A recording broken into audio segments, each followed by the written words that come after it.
स्वागत है आप सभी का रोज़ाना न्यूज़ टीवी में। और मैं इस वक्त मौजूद हूँ उत्तर प्रदेश के जनपद मऊ में।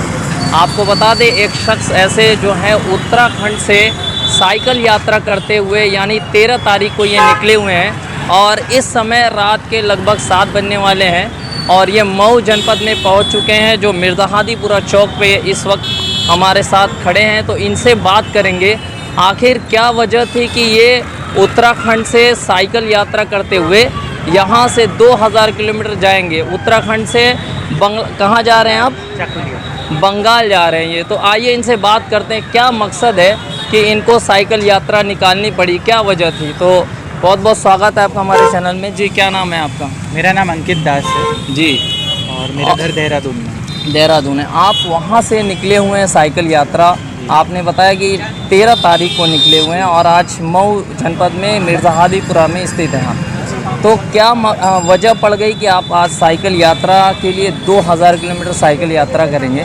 क्या वजह है, मकसद क्या है आपका? जी, इस बार तो मकसद बहुत साफ है कि पर्यावरण के विषय को राजनीति में ले आना। क्योंकि अभी जितना भी हम देख पा रहे हैं, मैं उत्तराखंड से ही हूँ, तो जहाँ से आप सुनते होंगे कि सारी नदियाँ, सभी नदियों का पानी वहीं से आता है, बर्फ़ वगैरह जो तो उस बर्फ़ के पिघलने की जो रफ्तार है वो बहुत तेज़ है इस समय जी। तो अभी वहाँ पे कई सारी बर्फ़ पिघल भी चुकी है पहाड़ों में। तो जो आप यहाँ पे नदियाँ मतलब आती हैं आपके यहाँ, वो पहले तो बाढ़ आएगी, फिर सूखा आएगा। तो लगभग 10 से 15 साल की अवधि और है कि पानी की लड़ाइयाँ शुरू हो जाएंगी। तो ये बात अब हम अपने अपने स्तर पे कुछ भी करते रहें, ये जब तक कि एक राजनीतिक विषय नहीं बन जाता तब तक इसका कोई समाधान नहीं है। आपकी क्वालिफ़िकेशन क्या है? मैंने वैसे मास्टर्स इन कंप्यूटर MCA किया हुआ है और साइकोलॉजी की भी पढ़ाई की। आप अकेले ही पर्यावरण की लड़ाई लड़ने निकल गए, क्या आप कामयाब होंगे? अकेले लड़ाई लड़ सकते इतने बड़े?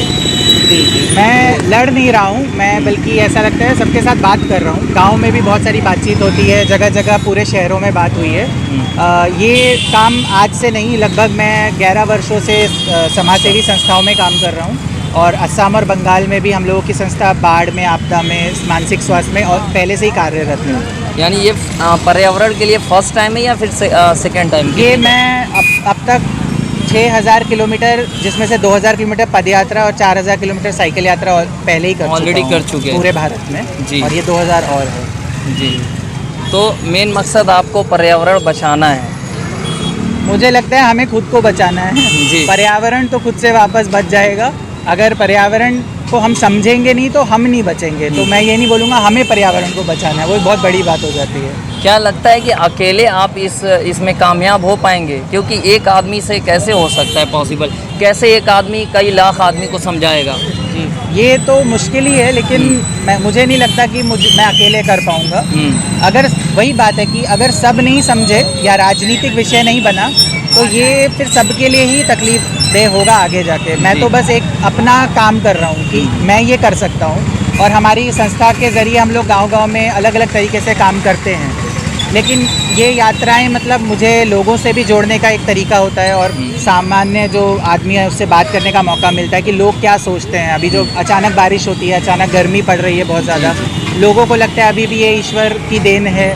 तो क्या ये सच में सिर्फ ईश्वर कर रहा है या ये मनुष्य ने, आदमी ने भी इसमें कुछ हाथ डाला हुआ है? आपको क्या लगता है कि आज पर्यावरण जो हमारा धीरे धीरे ख़त्म हो रहा है, जो क्लाइमेट चेंज हो रही है, इतनी गर्मी पड़ रही है, बारिश ना होना, ये क्या वजह हो सकती है?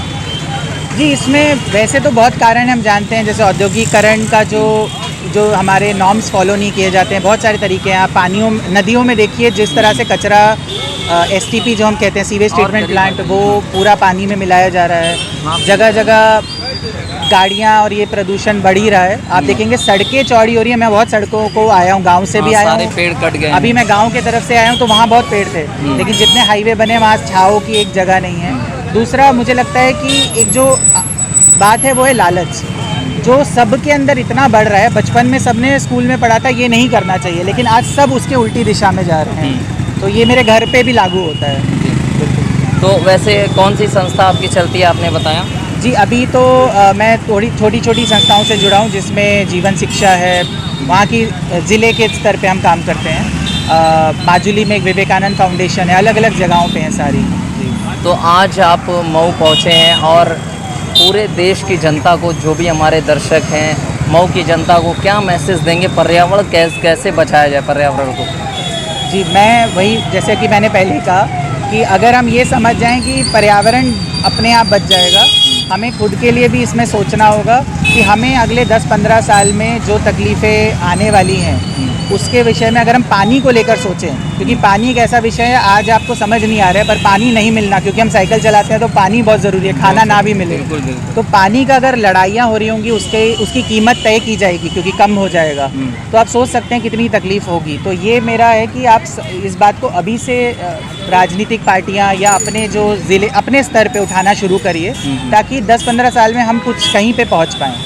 तो राजनीतिक पार्टियों से क्या अपील करना चाहते हैं? किस तरह से वो मतलब इस चीज़ को उठाएं? क्या कहना चाहते हैं? खुल के बताइए। जो हम इसका एक विषय होता है क्लाइमेट मिटिगेशन बोलते हैं जी। ये काम जहाँ जहाँ अभी हो रहा है, जैसे बाढ़ होती है वहाँ पे किया जाना चाहिए, जैसे असम उनमें से एक राज्य है, लेकिन मैं वहाँ पे देखता हूँ कि बाढ़ की स्थिति बहुत भयावह बनी रहती है और काम जो है वो बहुत ही उसमें काम अच्छे से नहीं किया जाता। उसके अलावा बाकी राज्यों में गर्मियाँ आप देखेंगे कि किस तरह से पड़ती है। उत्तराखंड में इस बार 46 डिग्री था, तो गर्मी तो आप एकदम से कम नहीं कर सकते, लेकिन जब आप पेड़ों की कटान नहीं रोकेंगे तो राजनीतिक पार्टियों का मैं ये कहना चाहूँगा कि ये जो हमारा डेवलपमेंट का एक तरीका हमने बनाया हुआ है, इस सोच को बहुत बदलना पड़ेगा।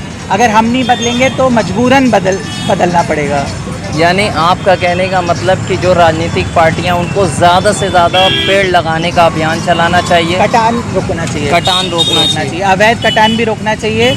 और बहुत सारे अभी हम अगर कुछ मजबूरियां हैं, मान लीजिए रोडों की ज़रूरत है तो हर हाल में पेड़ कटेंगे, तो उसके लिए क्या करना चाहिए? देखिए, ये जब कभी ऐसा विषय आता है तो ये बात है कि ठीक है कहीं पे ऐसा होता है, लेकिन अगर हमारी जो एक डायरेक्शन है, हमारी जो एक वो सोच ही ऐसी है कि हमें सिर्फ रोड चाहिए या हमें सिर्फ पेड़ को खाली करते जाना है, घर बनाते जाना है। आप देख सकते हैं कि पेड़ नहीं होने से हमें कैसा लगता है गर्मियों में, बल्कि अभी ये मौसम इतना, सितंबर का मौसम इतना गर्म चल रहा है, तो अगर पेड़ जब नहीं होंगे, और अभी लोगों को हो भी रहा है इसका एहसास धीरे धीरे, बिल्कुल। तो मुझे लगता है मैंने ये यात्रा निकाली, ये सही समय भी है कि अभी इस समय बारिश भी अचानक हुई, बिहार में बाढ़ आ रखी है जी। तो ये सारी बातें अब हो रही हैं हमारे सामने। अब ये ऐसा नहीं कि आज से 50 साल बाद की बात है, ये अभी चल रहा है। तो अभी यहाँ से कितने किलोमीटर की यात्रा बाकी रह गई आपकी? मेरे ख्याल से लगभग 900 किलोमीटर बचा होगा, मतलब अभी जो मेरा अंदाज़ा है, क्योंकि ये रूट मेरा सीधा नहीं है, ये काफ़ी घुमावदार है। तो उसमें मऊ से अब मुझे बक्सर की तरफ जाना है बिहार में, फिर पालीगंज जाना है, फिर पटना जाना है, फिर लखीसराय, तो थोड़ा ऊपर नीचे है, तो रूट बहुत ऐसा सीधा नहीं है। ये इतना स्ट्रगल है, क्या लगता है कामयाबी मिलेगी आपको? मैं बहुत ज़्यादा उस तरफ से नहीं सोचता हूँ, मुझे साइकिल चलाने में आनंद आता है, लोगों से मिलने में अच्छा लगता है, लोगों के साथ बैठ के बातें हो जाती हैं कई गाँव में ऐसे। अभी कुछ देर पहले ही हमारी बात हुई है। तो क्या ये सिर्फ साइकिल आनंद के लिए चलाते हैं आप? आपने भी कहा ये थोड़ा सा ऐसा विषय है कि अगर आनंद नहीं आएगा तो कुछ नहीं कर सकते। अगर मैं अपने आप को मजबूर मान के करूँगा तो मैं बहुत जल्दी थक जाऊँगा 10-20 किलोमीटर में, जबकि आज मैं 120 किलोमीटर चला के यहाँ पहुँचा हूँ और मैं एक दिन 200 किलोमीटर भी चला चुका हूँ। तो आनंद का मतलब ये है कि अगर वो नहीं हो रहा है तो आप साइकिल नहीं कर पाएंगे और किसी भी अभी मैं इस एनर्जी में ही नहीं रह पाऊँगा। मेरा कहने का मतलब ये है। चलिए, बहुत बहुत शुक्रिया आपका। तो हमारे साथ थे जी, क्या नाम था? अंकित दास। अंकित जी, और ये उत्तराखंड से आ रहे थे और ये अभी बंगाल की तरफ जा रहे हैं। 2000 किलोमीटर का सफ़र तय करेंगे ये। तो आगे के लिए अपडेट देते रहेंगे, हमारे चैनल से जुड़े रहें। मैं इरशाद अहमद, उत्तर प्रदेश के जनपद मऊ से।